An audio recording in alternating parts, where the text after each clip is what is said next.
Egunon, hasiko gea lehenengo zatiarekin, Izaskunek esan bezala, laneko segurtasunaren eta osasunaren arloan genero ikuspegia aplikatzeko esparro juridikoa azalduko digute hiru ponente hauek. Vamos a empezar. La primera parte va a tratar sobre el marco jurídico para la aplicación de la perspectiva de género en la seguridad y salud en el trabajo. Y para ello vamos a empezar ya con la primera ponente. María Amparo Ballester Pastor es catedrática de Derecho del Trabajo y de la Seguridad Social de la Universidad de Valencia. Es doctora en Derecho por la Universidad de Valencia y máster en Industrial and Labor Relations por Cornell University de Estados Unidos.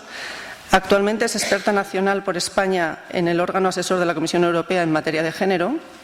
Ha actuado como magistrada suplente del Tribunal Superior de Justicia de la Comunidad Valenciana desde 1996 hasta la actualidad. Ha sido profesora visitante en Osgood Hall Law School en Toronto, Canadá, Universidad de Montreal en Canadá, Universidad de Estocolmo en Suecia y Universidad Católica Portuguesa de Oporto, entre otras. Es autora de numerosas publicaciones, fundamentalmente sobre derecho antidiscriminatorio y sobre derecho social de la Unión Europea, aunque también ha investigado y publicado sobre múltiples temas de derecho de trabajo y de la seguridad social. Ha sido investigadora principal de varios proyectos de investigación nacionales e internacionales y ha colaborado con numerosas instituciones. Aurkeztuko digun hitzaldiaren izenburua da lan baldintzak eta arriskuak prebenitzea, género ikuspegia. La ponencia que nos va a presentar se titula Condiciones de trabajo y prevención de riesgos, una perspectiva de género. Cuando quieras, Amparo. Tienes 35 minutos.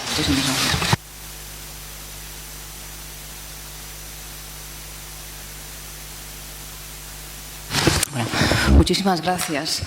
Aunque tengo poco tiempo, no me resisto a agradecer la invitación. Es un verdadero placer y lo digo muy sinceramente. No es la primera vez que vengo aquí invitada por Osalan. Gracias, Izaskun, por Emakunde. Gracias, Izaskun, también. Y en esta ocasión no iba a ser menos. Tenía verdaderas ganas de estar aquí de nuevo y bueno, insistir en ese agradecimiento. El tema que me corresponde guarda relación con las condiciones de trabajo, con la relación con la prevención de riesgos, con el género. Y me voy a centrar la cuestión a las condiciones de trabajo, al modo en que se trabaja.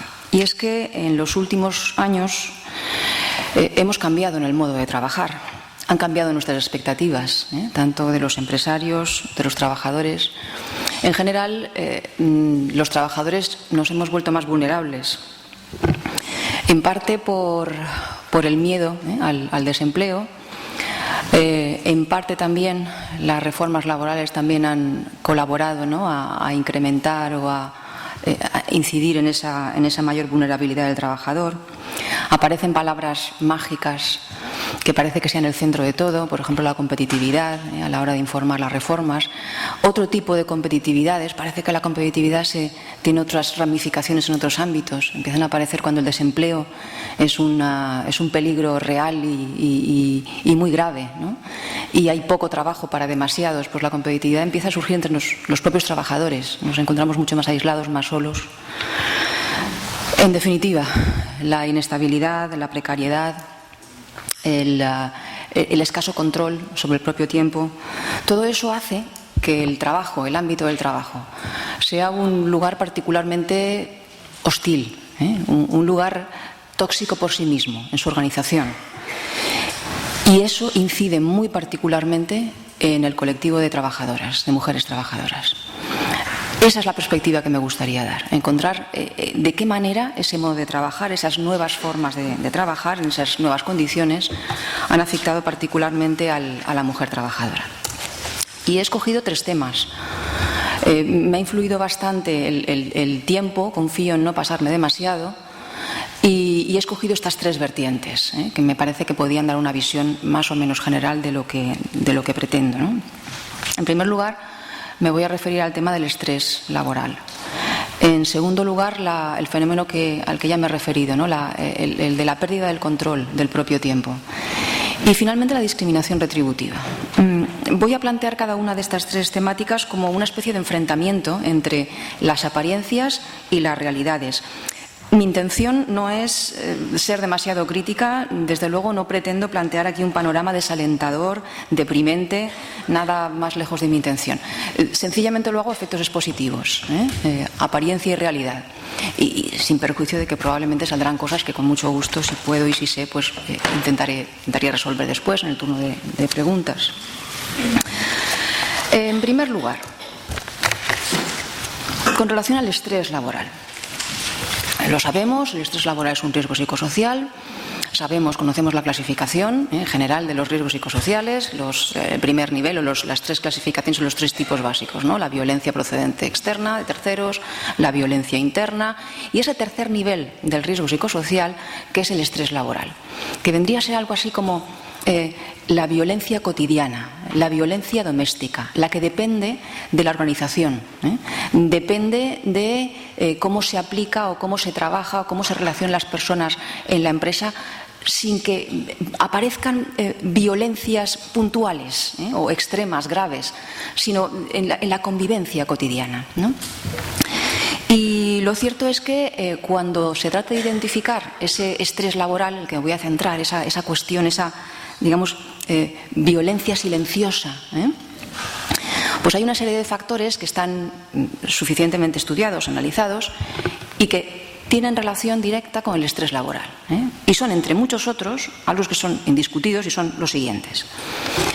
En el estrés laboral influencia el trabajo precario, el trabajo irregular y flexible, la disponibilidad o la no disponibilidad horaria, la deficiente conciliación, los problemas para coordinar, el no suficiente tiempo para el trabajo, o sea, la sobrecarga de trabajo. También la adecuada recompensa, la arbitrariedad en la toma de decisiones en la empresa. El que las decisiones no sean justas, las decisiones arbitrarias. La adecuada definición de los puestos de trabajo, de las responsabilidades. Yo cuando leemos todas estas cosas, cuando vemos estos factores, a mí lo que me viene inmediatamente a la cabeza es que eso ha sido generalmente el espacio donde se ha movido el derecho del trabajo, las normas laborales. Claro, lo que ha ocurrido en los últimos años es que las normas laborales, como normas garantistas de estos principios, pues han retrocedido, ya lo sabemos. Y entonces lo que ha surgido es la idea de que en todo caso, aunque la norma laboral no lo proteja o cada vez lo proteja menos estas cosas, o preocupe menos por estas cosas, pues lo cierto es que estos son factores de riesgo psicosocial, de estrés laboral. Han cambiado de dimensión, pero siguen ahí, como algo que se tiene que corregir.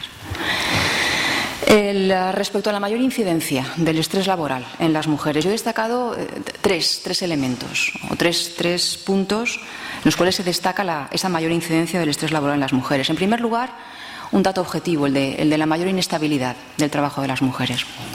Objetivamente, las mujeres tienen un mayor nivel de rotación, ocupan los trabajos más precarios, el trabajo a tiempo parcial es el claro ejemplo, pero además también tienen un mayor porcentaje de trabajo temporal. Solamente se corrige en líneas generales por su mayor participación en la función pública, donde ahí sí que son estables, pero en el ámbito de la empresa privada el porcentaje de trabajo temporal de la mujer es bastante más alto que el de los hombres. También es un dato la tasa de desempleo. La tasa de desempleo es mayor en las mujeres que en los hombres. Ciertamente, durante los años de la crisis se han equiparado las tasas de desempleo porque se han destruido más puestos de trabajo en los sectores masculinizados. Pero curiosamente lo que está sucediendo es que en el momento en que se están recuperando puestos de trabajo, lo que están recuperando es puestos de trabajo en los sectores masculinizados que están yendo predominantemente a hombres. Con lo cual, lo que está ocurriendo es que la tasa de desempleo se había más o menos equiparado durante los años de la crisis, o sea, la tasa de desempleo de las mujeres se había mantenido más o menos, había incrementado un poco, pero se había mantenido igual que siempre. La tasa de los hombres había alcanzado casi al de las mujeres y ahora lo que está ocurriendo es que la tasa de desempleo, a medida que se van recuperando los empleos, va bajando, pero para los hombres solo. Con lo cual, lo que va a ocurrir es que va a seguir esa separación. Así que nos encontramos en una situación, como digo, de mayor inestabilidad del trabajo de las mujeres que de los hombres. En segundo lugar, el segundo factor de estrés laboral es el menor control del tiempo. Las mujeres, el trabajo de las mujeres tiene la gran cuestión de la compatibilidad con las responsabilidades familiares, responsabilidades en el ámbito familiar, lo que implica una menor disponibilidad, como digo, en general de su tiempo, Durante la crisis ha ocurrido un fenómeno también particularmente curioso, y es que las mujeres hemos perdido todavía más control de nuestro tiempo. Ha sucedido que en el momento en que las unidades familiares han tenido una disminución en su renta y en el momento en que las administraciones públicas han colaborado en menor medida a ayudar, ¿no?, en la unidad familiar, pues ha disminuido o ha bajado la subcontratación o la contratación externa para colaborar en las tareas de cuidado. Y eso lo ha asumido mayoritariamente la mujer. Entre otras cosas también, hay muchísimos factores en esto, por supuesto históricos, culturales, pero también hay diferencias retributivas, las menores rentas de la mujer, con lo cual si alguien tiene que sacrificarse es mejor que sea la mujer, ese concepto de esa discriminación de base, que es el que al final mueve o mantiene roles. Y como digo, lo que ha ocurrido con la crisis es que eso ha recaído fundamentalmente en las mujeres. Sobre todo, además, también en un contexto en el que la corresponsabilidad de nuestro país no está fomentada. Y en tercer lugar, el tercer factor que incrementa el estrés laboral en las mujeres es el tema de la sencillamente discriminación pura y dura, la no recompensa adecuada. Se advierte en que mantenemos todavía el techo de cristal. Eso no hace falta que lo exponga ni que lo justifique. La brecha salarial, luego me referiré a ello, no solamente se ha mantenido, sino que la perspectiva es que aumente. En los años de crisis han aumentado la brecha salarial. Ahora después me referiré a ello. Pero sobre todo hay un dato objetivo que es muy significativo, y es la hipercualificación. En nuestro mercado de trabajo, o de no trabajo, ¿no?, en nuestro país, pues lo que ocurre, la manera en que se contrata y que se trabaja, es que los trabajadores estamos hipercualificados, en general, para los trabajadores, para los trabajos que realizamos. Pero la hipercualificación, en el caso de las mujeres, es más alta, incluso, que en los hombres. Para realizar un mismo trabajo, un hombre necesita menos cualificación que una mujer. Entonces, esto, como digo, es un elemento claro también de estrés laboral, ¿no? De haga lo que haga, parece que nos están engañando, ¿no? Es que hagas lo que hagas, de todas maneras, da igual, no vas a poder llegar. En definitiva, el clima de trabajo, esta situación, pues incrementa la frustración, incrementa en general el estrés laboral. Respecto a las apariencias, el estrés laboral es un riesgo real, se tiene que hacer algo al respecto. Pues en la Unión Europea ya lo conocemos, tenemos en realidad la definición, el concepto de riesgo psicosocial, y en concreto también del estrés laboral está incluido dentro de los riesgos frente a los que se tiene que actuar con la normativa general de la Unión Europea. He puesto aquí la directiva marco, la 89/391, la que establece las obligaciones generales de prevención, evaluación, identificación, prevención, todo esto, ¿no? Y luego, en materia de riesgo psicosocial, pues tenemos los tres acuerdos marco, el del estrés laboral del año 2004, el acuerdo marco del 2007 sobre acoso, violencia interna, y el acuerdo marco de 2010 sobre violencia externa, procedente de terceros, directrices sectoriales y demás, ¿no? O sea, formalmente parece que el estrés laboral existe, amén de multitud de estudios y demás. En la OIT el panorama es parecido, no existe convenio especial. Bueno, quería resaltar también que en el ámbito de la Unión Europea no hay directivas especiales sobre riesgos psicosociales, existen únicamente estos acuerdos, ¿no?, y esta aplicación general de la directiva marco. En la OIT pasa más o menos lo mismo, no hay convenios específicos sobre riesgos psicosociales. Lo que sí que hay es, bueno, la consideración a partir de estudios de que el riesgo psicosocial es un riesgo real y se le aplican los convenios generales, los convenios sobre prevención normales, digamos, el 155 y el 187 entre otros. Y en España, pues teóricamente sí, la Ley de Prevención de Riesgos Laborales mantiene, o hay algunos preceptos en la Ley de Prevención que nos indican o nos recuerdan la necesidad de que el trabajo se adapte a la persona, por lo menos teóricamente. Artículo 25, aquello donde se hace referencia a la necesidad de adaptación del trabajo a los trabajadores particularmente sensibles, ¿no? Parece que hay esa idea de la adaptación del trabajo al trabajador. Por lo demás, también conocemos la actuación de la Inspección de Trabajo, aunque sobre todo en materia de acoso, ¿no?, de que el acoso sí que es una materia que se puede prevenir. Lo digo esto porque durante muchos años el acoso se consideró como que no era una cuestión que admitía prevención, ¿no?, que era una cosa separada o aparte, y ahora sabemos que sí, hay criterios de actuación y eso lo tenemos relativamente claro. Y de otro lado, pues en el ámbito de la jurisprudencia, pues también tenemos claro que el estrés laboral, cuando genera una patología o cuando genera una contingencia, eso permite calificar a aquel hecho como accidente de trabajo. O sea, hay una conexión entre el estrés laboral y la calificación del accidente como accidente de trabajo. Así que, en teoría, todo esto parece que funciona. Vamos al segundo bloque, al de la realidad, los acuerdos. Los acuerdos marco. Vamos a ver, es que en el ámbito de la Unión Europea, cuando aparece un factor de riesgo que es relevante, aparece una directiva en concreto que establece los niveles de riesgo, que define cómo se tienen que hacer las evaluaciones, que define con anexos complicadísimos dónde, cómo se tiene que hacer la prevención. Nada al respecto existe con relación al riesgo psicosocial o con relación al estrés laboral. Es que, de hecho, incluso en los acuerdos marco, estos, los 3 a los que me he referido, los conceptos están poco claros, no están generalmente admitidos por todos. Y luego, aparte, tampoco podemos olvidarnos que la regulación en la Unión Europea está precisamente en acuerdo marco. El acuerdo marco es un acuerdo a alto nivel entre los sindicatos de ámbito comunitario y las asociaciones empresariales de ámbito comunitario. Pero no implica obligaciones de los Estados miembros. A lo sumo implica obligaciones únicamente de los firmantes de estos acuerdos, que no tienen competencia en materia preventiva. En definitiva, no hay un compromiso. Parece que la cosa del riesgo psicosocial está ahí, el estrés laboral parece que está ahí, sí, teóricamente nos tenemos que preocupar de ello, pero no se desciende al nivel importante de las directivas, ni siquiera al nivel generalizado de los conceptos. Y de otro lado, incluso hay otro peligro que todavía es mayor, es que algunas directivas que sí que están tratando el tema de la prevención, ¿no?, directamente, pues lo que están haciendo es retrocediendo. Y eso afecta a los riesgos psicosociales. Me explico.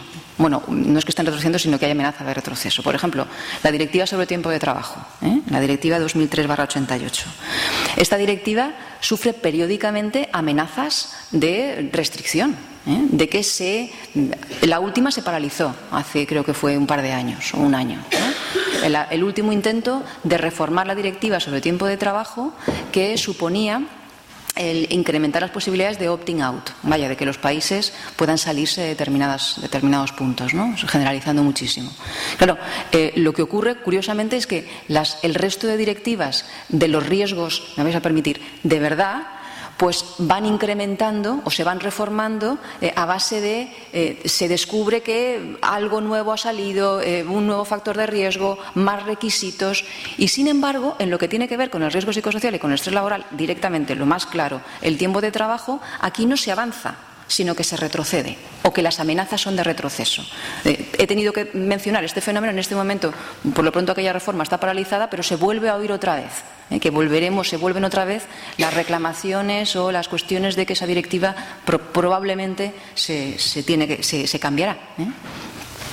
El segundo concepto, la amenaza de la flexibilidad. Un concepto trampa, ¿no?, que apareció aproximadamente hace unos 15 años o así. La idea de base, apareció en montones de documentos, ¿no?, en estrategias, libros blancos, verdes, estudios de diferente naturaleza. Parecía la fórmula mágica, ¿no?, para garantizar la competitividad de la Unión Europea y todas estas cosas. Sintetizando muchísimo, la idea de flexibilidad lo que pretendía era, lo que los trabajadores quieren, más o menos, como digo, simplificando mucho, me vais a perdonar. Lo que los trabajadores quieren es seguridad en el empleo, no seguridad en el trabajo. Esa es la falacia de la que se partía, ¿no?, esta idea. Y a partir de ahí el mecanismo es, lo que hay que hacer es dotar al mercado laboral de gran flexibilidad para el empresario, y lo que hay que hacer en contrapartida es asegurar que los trabajadores incrementan su empleabilidad. La idea es, pues al trabajador no le va a importar perder su trabajo si resulta que luego encuentra otro. Esa es la idea base de esta idea, como digo, trampa de la flexibilidad. Claro, no hace falta dar muchas vueltas para llegar a la conclusión de que en un contexto como el nuestro, el español, de desempleo altísimo y de hipercualificación, aquí hay un riesgo de base muy importante. Y es que, no digo que todas, pero a alguna empresa se le puede ocurrir que la forma de gestionar el trabajo es por medio de la rotación, o sea, la regeneración de plantillas por medio del trabajador de usar y tirar, de ahora utilizo el último con el último máster, ahora cojo y lo tiro, ahora utilizo el otro. Esos son elementos de inestabilidad muy intensos, ¿no? Digo, no quiero decir que esto se haga en general, ¿no? Quiero decir únicamente que surge esa idea, ¿no?, esa idea trampa.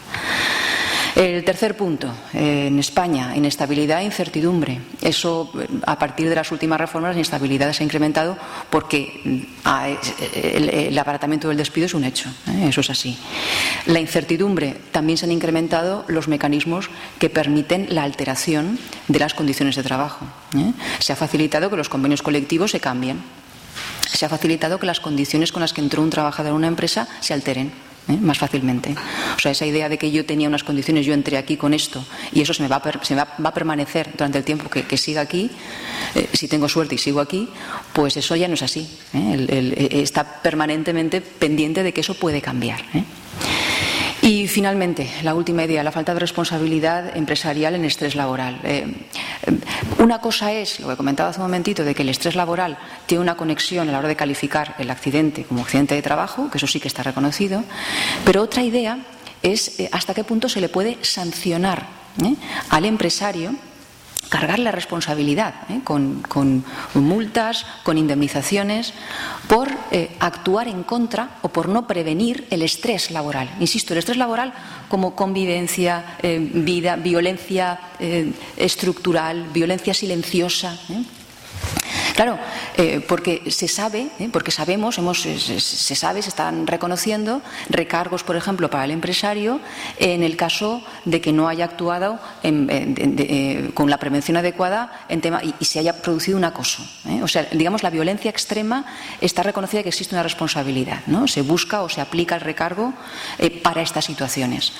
Pero situaciones de sanción, o sea, de recargo por estrés laboral, digamos, simple, normal, estructural, pues que yo sepa no hay. A mí me vienen a la cabeza los casos de los suicidios, ¿no? En Francia, en la empresa Telecom, durante 35, por lo menos, al menos durante los años 2008-2009, que generaron una serie de, una gran concienciación en Francia y también generaron responsabilidad por parte de la empresa. Yo no sé hasta qué punto eso hubiera pasado en España. Tenemos esa conciencia de que el estrés, de que no solamente el acoso, sino también el estrés doméstico, de la violencia estructural, debería generar una responsabilidad directa por parte del empresario. Yo creo que esa idea seguramente nos falta todavía terminarla, ¿no? La segunda idea, la pérdida de control del propio tiempo. En general hemos cambiado la forma de trabajar, de las expectativas, de producir. Aquí la primera idea que quería resaltar, hemos pasado del fordismo al toyotismo, ¿no? El fordismo era una forma de producir en la cual el empresario tenía más beneficio, le interesaba una gran permanencia, una intensidad de la fuerza de trabajo. Cuanto más tiempo está el trabajador en la cadena de montaje, más se produce. Eso ya no es así. El toyotismo supone que el trabajador o que el trabajador perfecto, el trabajador que se busca, es el trabajador a llamada, el trabajador disponible. Ahora trabaja y cuando trabaja con una intensidad máxima, luego alterna con periodos de inactividad. Es un trabajador, por lo tanto, permanentemente disponible. Y este fenómeno de la gran disponibilidad, del toyotismo, que se ha generado en la empresa automovilística, ha asaltado a todo tipo de sectores. Ahora está generalizado. El trabajador bueno, el trabajador ideal, es un trabajador permanentemente disponible, hasta el punto de que nos hemos acostumbrado a que la forma de trabajar es así. No hemos cuestionado nada.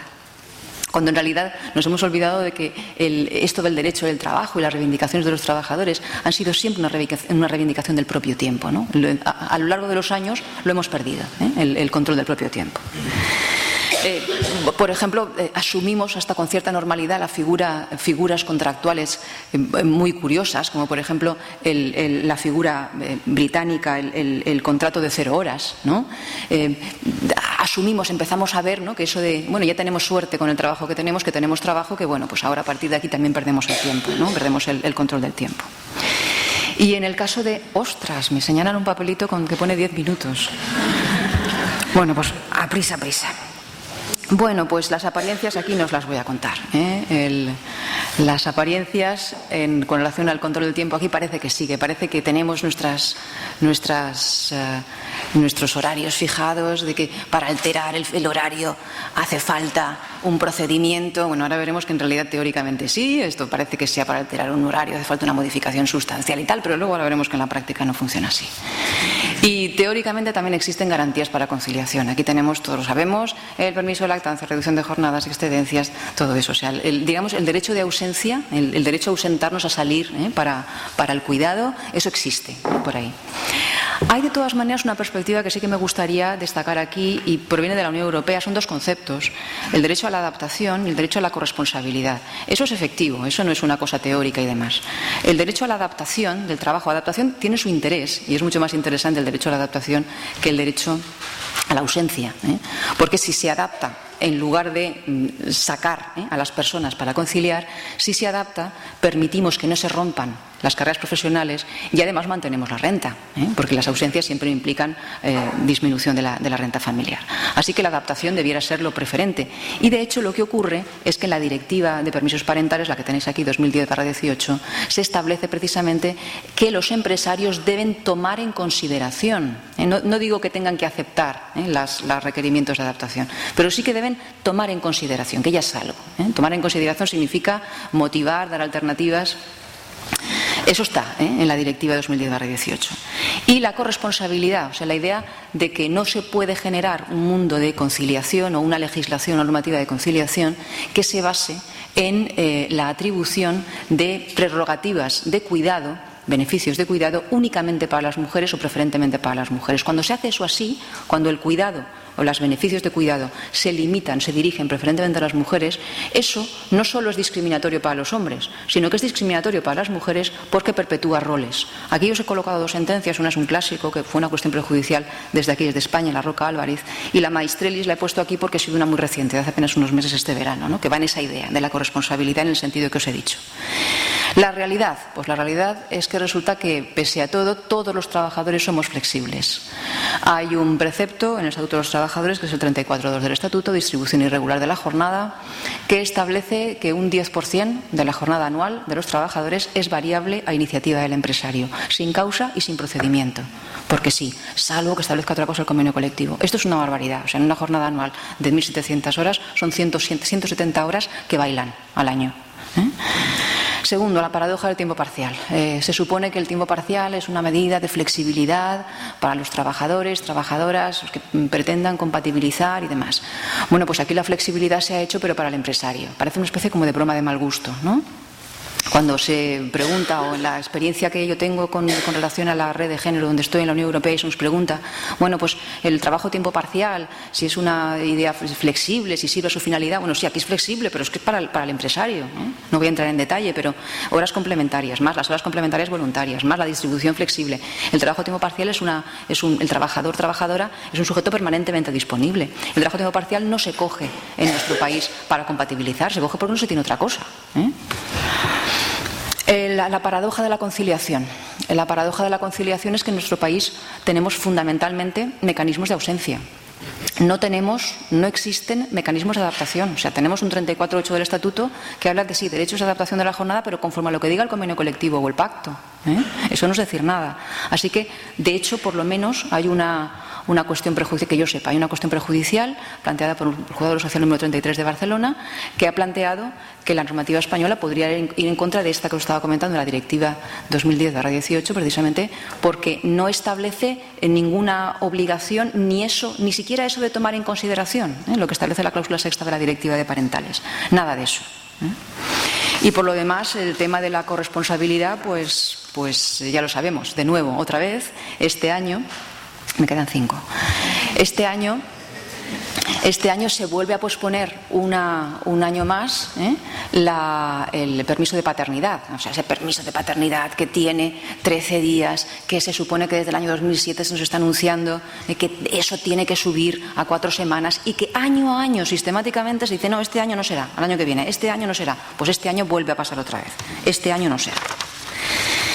Y ya finalmente, la discriminación pura y dura es un riesgo psicosocial.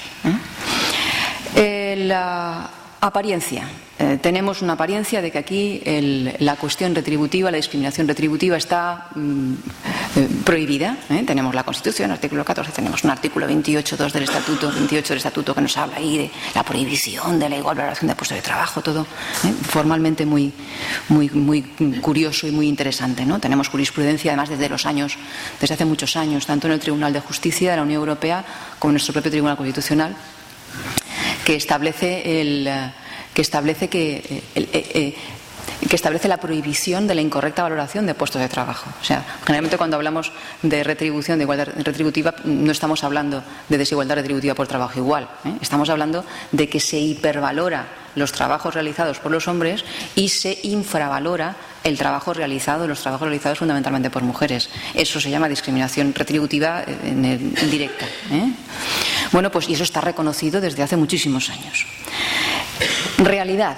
Bueno, la realidad es que aunque eso está reconocido, hay muy pocas demandas por discriminación retributiva. Y uno puede pensar, bueno, ¿será que no hay discriminación retributiva en España? Bueno, ahora enseguida vamos a verlo. La brecha salarial, que son datos objetivos, nos dice que no. ¿Qué pasa? ¿Por qué no hay demandas de discriminación retributiva? Bueno, pues la discriminación retributiva requiere una actuación colectiva. Y esa identificación colectiva pues requiere también una cierta concienciación por parte de los interlocutores sociales, ¿no? Y claro, resulta que la cuestión de esa concienciación a lo mejor no es demasiado alta. Permitidme, si hay sindicalistas aquí, me vais a permitir que lo diga, porque eso es así. Pero es que sobre todo en épocas de crisis, cuando en general la población trabajadora está intentando sencillamente mantener el empleo, mantener el trabajo, mantener el salario o no perder demasiado, pues venir con la cuestión de la igualdad retributiva parece casi una frivolidad. En definitiva, que estamos bastante mal, bastante peor en esto de la discriminación retributiva. Y en general también hay otro problema, y es la escasez de transparencia. Es que no sabemos qué es lo que pasa en las empresas en el ámbito retributivo. No sabemos por qué determinados complementos están en los convenios colectivos. O sea, cómo podemos valorar si esto vale igual que lo otro. Porque es que no tenemos pistas, ¿no? Y sobre todo no sabemos tampoco lo que pasa en las empresas. Tendencia al alza, os decía, la brecha salarial. La brecha salarial nos mide lo que cobran más los hombres que las mujeres en un país con relación a todos los trabajos. Es un termómetro de discriminación en general. Porque detrás de esas diferencias está el techo de cristal, está discriminación pura y dura, está retroceso en las carreras profesionales por la asunción de responsabilidades familiares. Hay muchísimas cosas. Entonces, por eso es un medidor no únicamente de la discriminación retributiva, sino de la discriminación en general, de la situación de las mujeres. La brecha salarial actualmente procede, voy a utilizar datos oficiales. Los datos oficiales proceden de una encuesta cuatrianual de la estructura salarial, actualmente es del año 2012, con datos del año 2011. La brecha es en España del 17,8, la media europea 16,4, así que no está mal, un poquitín más por encima de la media, pero no está mal. El problema es lo que viene, porque ya empiezan a anticiparse los datos de la encuesta que se publicará el año que viene y se anticipa un incremento de la brecha en todos los países de la Unión Europea, pero España va a ser uno de los que más incrementen. Se está empezando a hablar de un 24. Eso es una barbaridad de brecha salarial. O sea, parece que la crisis salarial ha repercutido directamente y por encima directamente de las mujeres. Precisamente frente a esta situación, ¿no? El peligro de incremento de la brecha salarial ha hecho que en la Unión Europea se apruebe una recomendación. Termino inmediatamente, un par de minutos ya. En el año 2014 se aprobó una recomendación de transparencia salarial que no ha tenido demasiado eco y que prácticamente es desconocida en nuestro país. Esta recomendación se llama Recomendación para la Transparencia Salarial y lo que pretende establece una serie de obligaciones que básicamente son que los países describan los factores relevantes para la igualdad retributiva, para el igual valor de la retribución. Eso que estaba diciendo de que no podemos identificar, bueno, pues que esté identificado por ley. En segundo lugar, también transparencia en el sentido de que todas las empresas van a tener que tener desagregado por género, por sexo, la retribución de los trabajadores por niveles. También el derecho al acceso a esa información por parte de los representantes de los trabajadores, incluso para ciertas empresas de grandes dimensiones, obligación de auditorías salariales. Todo eso ha pasado sin pena ni gloria, prácticamente no lo conocemos. El tope para la aplicación de esta recomendación llega el 31 de diciembre del año 2015, aquí en nuestro país no tenemos noticia de que eso se vaya a producir. Y bueno, ya con esto concluyo. Desde luego no son buenos tiempos para quienes trabajan por cuenta ajena. Me temo que tampoco son buenos tiempos para los que trabajan por cuenta propia. De hecho, tampoco son buenos tiempos para los funcionarios, tampoco para los empresarios, por lo menos para algunos.